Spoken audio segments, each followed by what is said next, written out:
ഇന്ന് സിമ്പിളായിട്ടുള്ള കായ്പോളൻ്റെ റെസിപ്പിയാണ് കാണിക്കുന്നത്. അപ്പോൾ ഈ ഒരു മെഷർമെൻറ്റിൽ തന്നെ എടുത്തു കഴിഞ്ഞാൽ കായ്പോള സൂപ്പറായിട്ട് കിട്ടും കേട്ടോ. പിന്നെ കുറച്ച് ടിപ്പൊക്കെ പറയുന്നുണ്ട്. അപ്പോൾ ഫസ്റ്റ് തന്നെ പഴം എടുത്തിട്ടുണ്ട്. പഴം മീഡിയം സൈസിലുള്ള പഴമാണെങ്കിൽ നമ്മൾ പിന്നെ 4 എണ്ണം എന്തായാലും എടുക്കണം. ഇതിപ്പോൾ നല്ല വലിയ പഴമായതുകൊണ്ട് ഞാൻ 3 എണ്ണമാണ് എടുത്തിട്ടുള്ളത്. അപ്പോൾ ഇതുപോലെ ഒന്ന് കട്ട് ചെയ്തെടുക്കണം.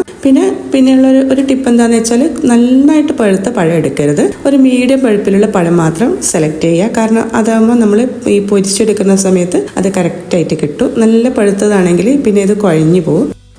അപ്പോൾ ഞാനിത് ആദ്യം തന്നെ 2 സ്പൂൺ നെയ്യ് ഒഴിച്ചു കൊടുത്ത് അണ്ടിപ്പരിപ്പ് മുന്തിരി നന്നായിട്ടൊന്ന് വറുത്ത് കോരി മാറ്റി വെക്കുന്നുണ്ട്. അപ്പോൾ അത് നമുക്കൊരു സൈഡിലോട്ടേക്ക് വെച്ച് കൊടുക്കാം. അത് ലാസ്റ്റ് ഇട്ട് കൊടുക്കാൻ വേണ്ടിയിട്ടാണ്. അപ്പോൾ ഞാനിത് പാനിലേക്ക് നെയ്യ് ഒഴിച്ചു കൊടുത്തിട്ടുണ്ട്. 2 ടീസ്പൂൺ നെയ്യ് ഒഴിച്ചു കൊടുത്തിട്ടുണ്ട്. അതിലേക്ക് നമുക്ക് പഴമിട്ട് ഒന്ന് വാട്ടിയെടുക്കാം. 4 പഴം ഇതുപോലെ വാട്ടിയെടുത്തിട്ടുണ്ട്. ഇനി ഇത് സൈഡിലേക്ക് വെക്കാം. ഇനി നമുക്ക് മിക്സിയുടെ ഒരു ജാർ എടുക്കാം. അതിലേക്ക് ഞാൻ 4 മുട്ട ഒഴിച്ചു കൊടുക്കുന്നുണ്ട്. അതിൻ്റെ കൂടെ തന്നെ 1/4 കപ്പ് പഞ്ചസാര ഇട്ട് കൊടുക്കുന്നുണ്ട്. പിന്നെ 1/4 കപ്പ് തന്നെ പാലും കൂടി ഒഴിച്ചു കൊടുക്കുന്നുണ്ട്.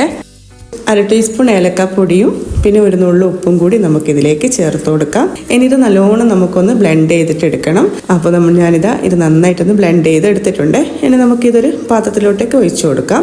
ഇനി ഇതിലേക്ക് തന്നെ നമ്മൾ നേരത്തെ വാട്ടി വെച്ചിട്ടുള്ള ആ പഴവും കൂടി ഇട്ട് കൊടുക്കാം. ഇനി ഇതെല്ലാം കൂടി ഒന്ന് നന്നായിട്ടൊന്ന് മിക്സ് ആക്കി കൊടുക്കുക. ഇനി നമുക്കിതൊന്ന് വേവിച്ചെടുക്കണം. അപ്പോൾ അതിനായിട്ട് ഇതുപോലെയുള്ള ഒരു പാത്രം വെച്ച് കൊടുത്തിട്ടുണ്ട്.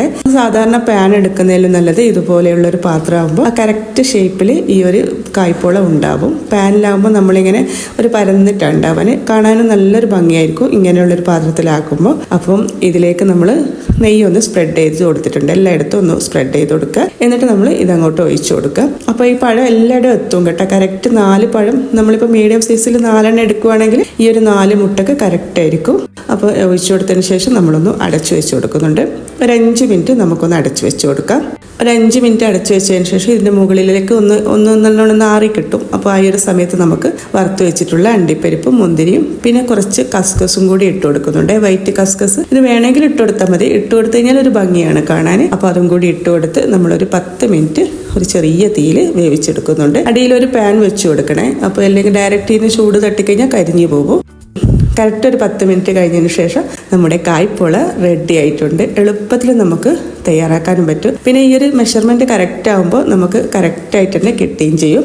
അപ്പോൾ എല്ലാവരും ഒന്ന് ട്രൈ ആക്കി നോക്കുക. അധികം ആൾക്കും അറിയുന്ന ഒരു റെസിപ്പിയാണ്. എന്നാലും ഈ അളവൊന്നും നോക്കാതെ ഉണ്ടാക്കുന്നവരാണെങ്കിൽ ചിലപ്പോൾ മധുരം കൂടിപ്പോവും, കുറഞ്ഞു പോവും, അങ്ങനെയുള്ള പ്രശ്നങ്ങളൊക്കെ ഉണ്ടാവും.